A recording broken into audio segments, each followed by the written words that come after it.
जय जोहार जय छत्तीसगढ़ संगवारी। तो संगवारी हो मैं नीरज धीवर मोर नया व्लॉग वीडियो में आप मन के स्वागत है। तो संगवारी हो आशा करता हूँ आप मन स्वस्थ हो मस्त हो, मैं तो बढ़िया हूँ।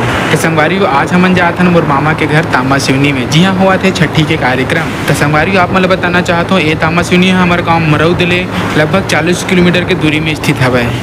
तो संगवारी हो एक तो बात आप मतलब वो बताना चाहता हूँ, छठी के कार्यक्रम में जो सोहर गीत होना है मोर मामा के यहाँ तामा सिवनी में, उमें आने वाला है श्री परमेश्वर मानस परिवार राजीव जेकर कार्यक्रम होना है। तो संगवारी वीडियो में बने रहो, वीडियो लास्ट तक देखो संगवारी हो। तो संगवारी चलो चलथन हमन हमारे मामा के यहाँ, हम सुबह ले जाना रही संगवारी लेकिन लेट हो गए हैं, अभी 1 बज गए लगभग। तो संगवारी हो मतलब देरी होते जाए में, तो चलो चलथन सीधा मोर मामा के यहाँ। तो संगवारी वीडियो में देख सकते हो जो छठी कार्यक्रम के जो रस्म है वो चालू हो गए। तो चलो संगवारी वीडियो में देखथन कि का रस्म हुआ थे और का कार्यक्रम हुआ थे।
प्रतीक्षेना पदे पदे प्रेम श्यामति रामचंद्र की, उमापति महादेव की, श्री कृष्ण भगवान की जय हो। प्रेम भगवान भोलेनाथ की जय हो।